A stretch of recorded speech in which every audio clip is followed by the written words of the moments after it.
Yeah, so beautiful day today. You know, out in thingy, lovely. My two little Bullet and Gucci. Hey, check, get this. God. And so, yeah, just day. I don't even know what day it is actually. It's been a couple of days now. So still by myself, enjoying myself, having a great time. Everyone's on the comments. Oh, Raj is so miserable. I'm so happy, man. I think this is what kills people. Because the thing is that what makes other people happy, uh, like material goods and friends and things like this, and wealth, doesn't really make me happy. I just love to kind of be by myself. Uh, from drawing, just drawing and just being by myself is like amazing. And I suppose you guys must feel so jealous, like my haters, that I have that um, ability to be able to kind of you know do something that which is a hobby for other people as a living. While you grinding in a 9 to 5, killing yourselves, I'm sitting there drawing, uh, just to rub it in. So the guys in the comments saying, "Oh, he looks like he's gonna kill himself." No, I'm actually really great. You know, I just it's like, for me, it's like, imagine being told that, oh, we're gonna someone says to you, oh, because of your talent, your artwork that you would do anyway, that you're gonna be flown out for free to LA for like 10 days, twice, no, all expenses paid. I literally spent like 30 quid, and that was on little presents for my mum. And it was, although LA is a little bit weird, it's a bit just like this actually, really, a bit of sun and stuff. But so all my haters, because there seems to be loads of hate in my comment section, which I love. The more you comment and the more you hate, the more I know that my I'm just getting under your skin, and I understand I'm good at that. Actually, it's kind of one of my talents. I've always been quite good at annoying people, so I think God gave me a particular gift. The other thing is that if anyone remembers a live stream I done a while ago about grooming, there was a guy on the live stream called Hakirat, and I thought he was a troll because he started talking about how the British stole our toilets, the Indians' toilets. So we started calling him Toilet Boy. So he went on like a 10-minute rant about how, Bullet, come here, how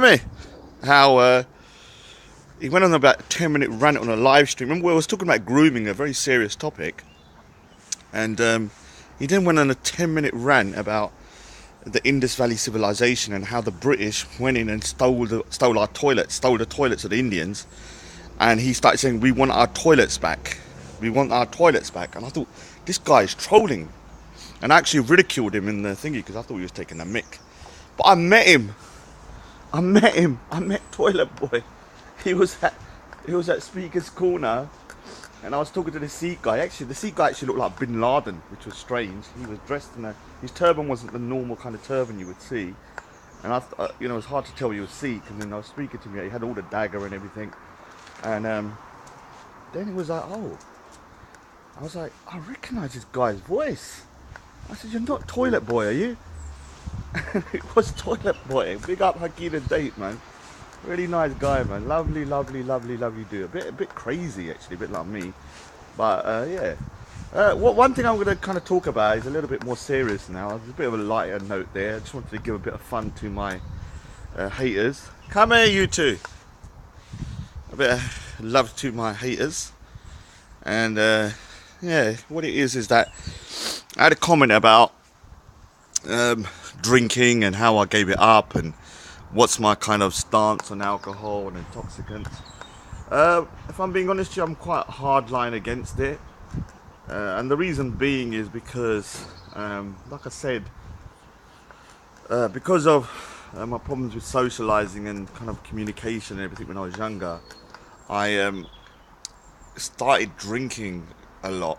And you know, my first 18, 19 years of my life, I was like teetotal. And to be honest with you, I was teetotal. One of the reasons being is because I only used to hang around with Muslim people at that time. I know the Muslims are going to love this now. Watch how they're going to start like, oh, Raj, I love you, Raj. So my first 18 years, I had no Sikh friends. I'm talking about zero. I didn't really hang around with family either because I've always been quite unsociable like that. So I didn't get caught into this kind of drinking culture because I didn't really hang around my cousins either. And a lot of them are heavy drinkers. You know, my close relatives who live relatively close to us have got like a bar in the back of their thingy and all that kind of stuff. So uh, I was like, all right, I didn't get caught up into this kind of drinking culture, but um, so for 18 years, Muslim community don't really drink, so you don't get caught into this stuff. And then when I hit around 19, I started. I went to a different area and started hanging around with Sikhs as well. And then by the time I was like 21, I started drinking, and uh, and I found it to be at the time like a revolution for me, in the sense of my social life, because prior to that I found things so difficult. And then once I once I started drinking, I found things like, you know, going out and doing things a lot easier. So come here, a lot easier. So it just started to escalate. First of all, I started off just drinking a bit, then it got worse and worse, and then it got to a point where, you know, it helped me in a way. I'm gonna try and be objective about this, because the alcohol helped me in a way. It allowed me to do things that I probably never would have done.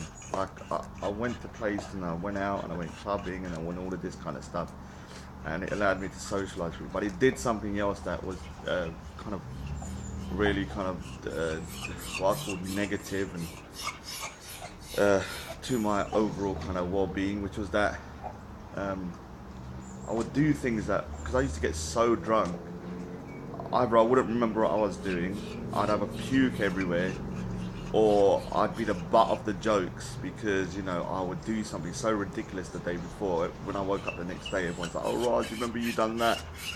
And I used to put a brave face on it, but it used to be humiliating. Like I was like, "Oh shit, man, why did I do that?"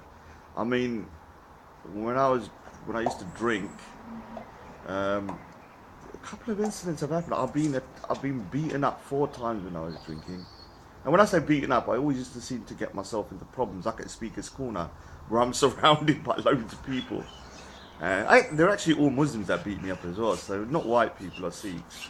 So I had my turban knocked off once as well by a Muslim guy, Pakistani. He knocked it off on purpose. So I'll say one thing, man, and I went ape shit.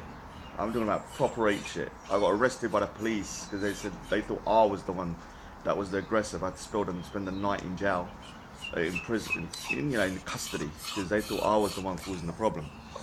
And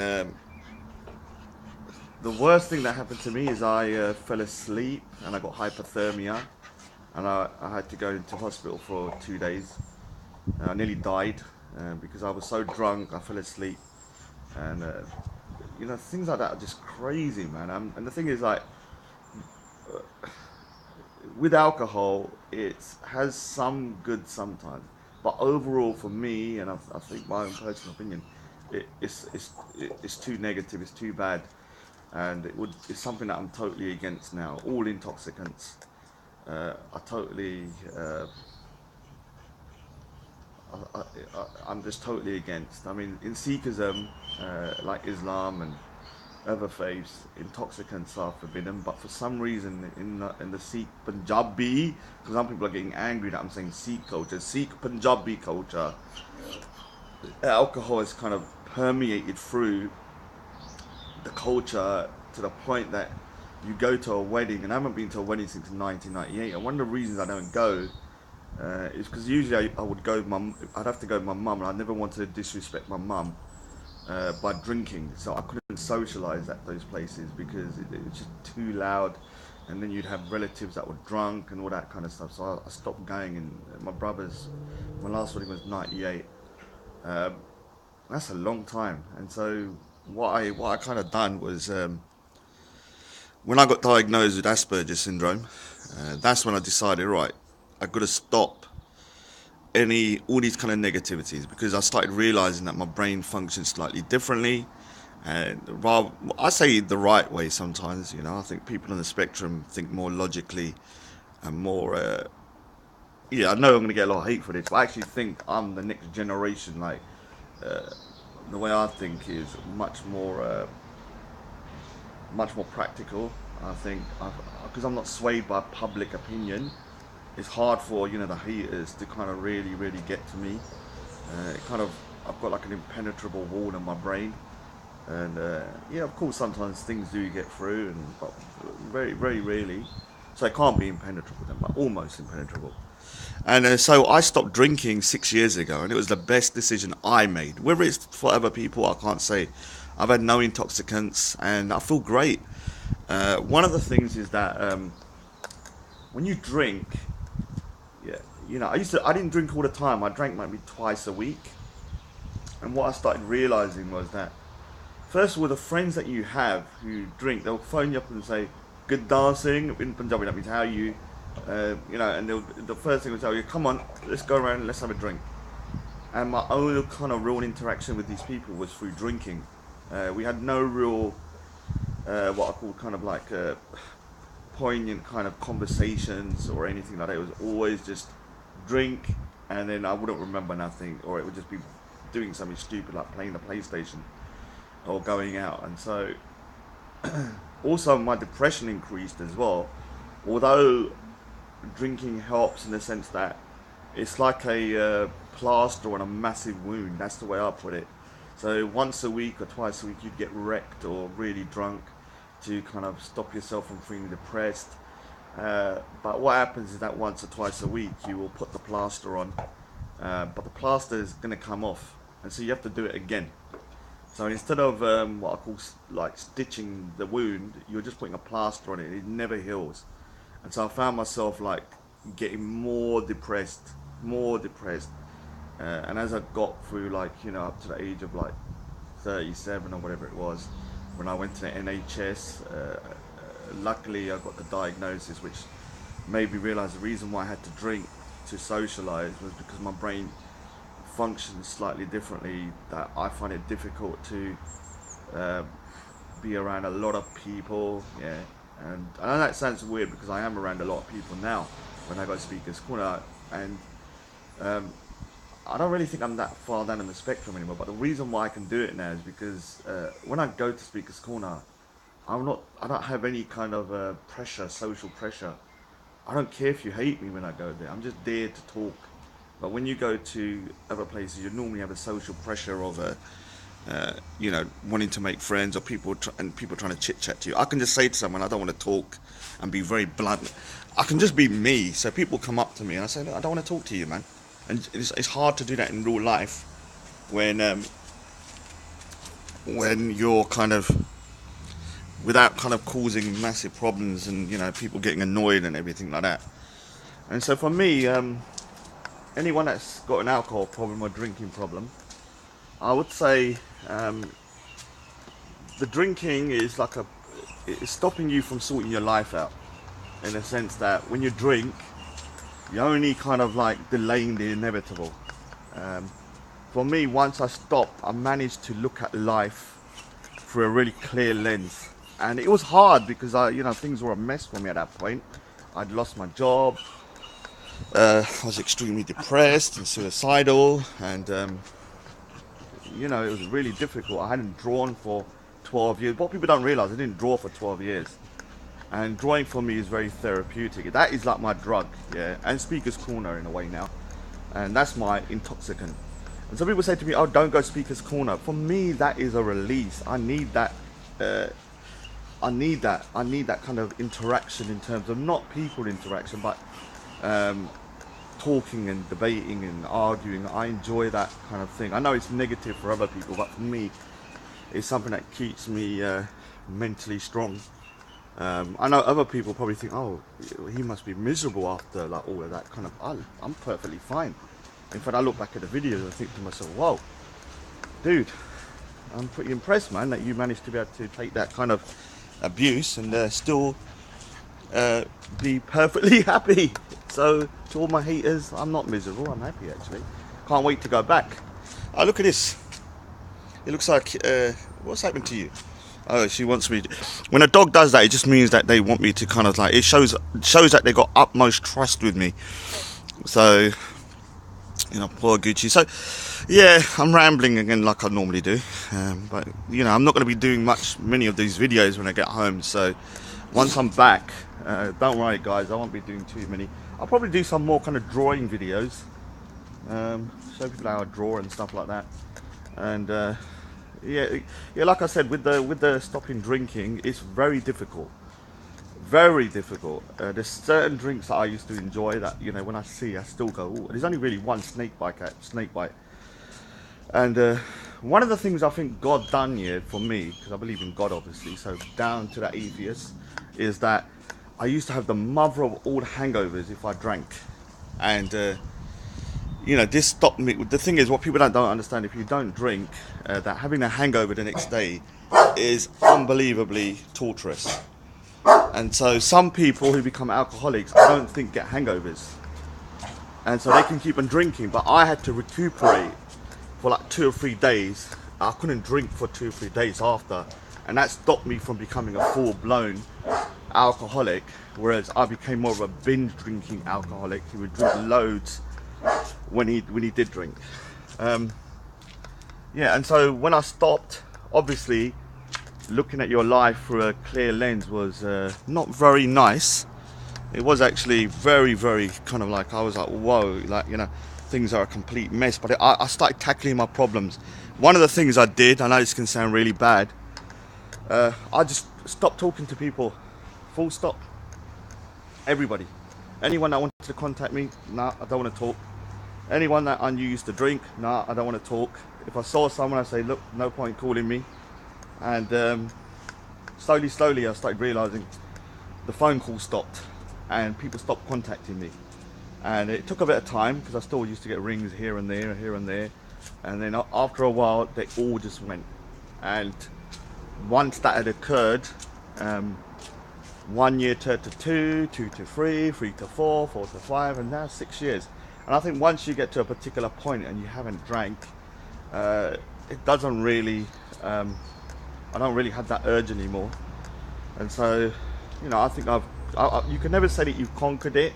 It's a bit like depression. You have to always be careful, because sometimes I've gone into a pub and I didn't think I would want anything, and then I could smell like a particular drink that I used to like, especially snake bites, and it will then kind of trigger you, kind of like, oh, I want to drink.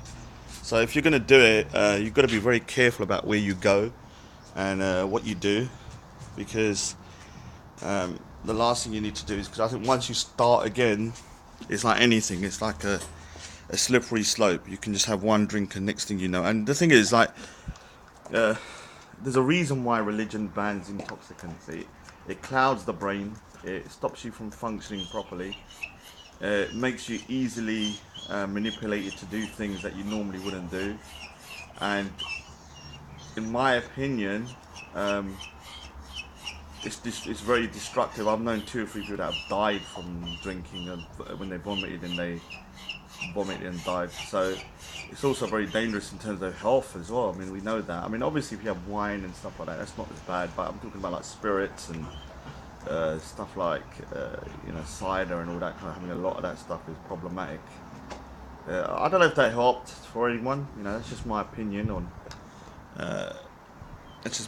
on alcohol. I am totally anti-intoxicants. It's the one thing I definitely agree with Islam on. I think the Sikh community is one of the things that annoys me about the Sikh community. Oh, stop crying. Why are you crying? Come in. It's one of the things that annoys me about the Sikh community. You know, I said there's things that I don't like, and I need to talk about them, but unfortunately there's no one to talk to about it at Speaker's Corner, because the Lodgen himself has got, you know, drinks and stuff. I can talk to him, but he's just too unpredictable.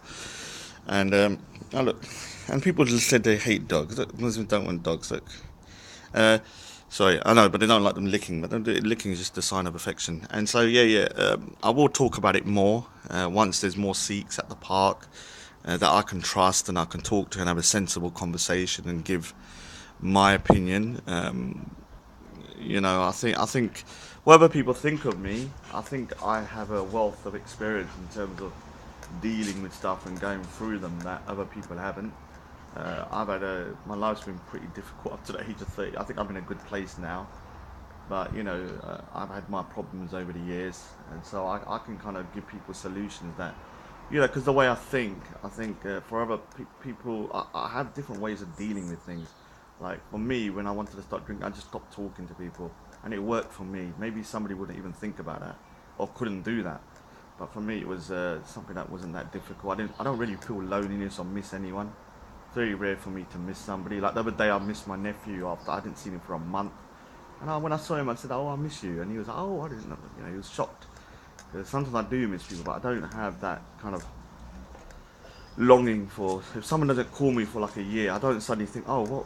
Why isn't that person call me?" I'm like, "Oh, it doesn't really, and it doesn't really bother me." So, when I meet up with people after a long time, um, it's not an issue for me, like in the same way that other people are. So maybe it would be difficult for others to give up alcohol like the way I did. Well, anyway, still got a few more days to relax in this lovely place.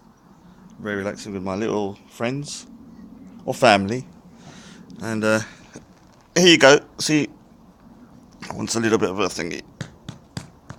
Anyway, take care. Bye.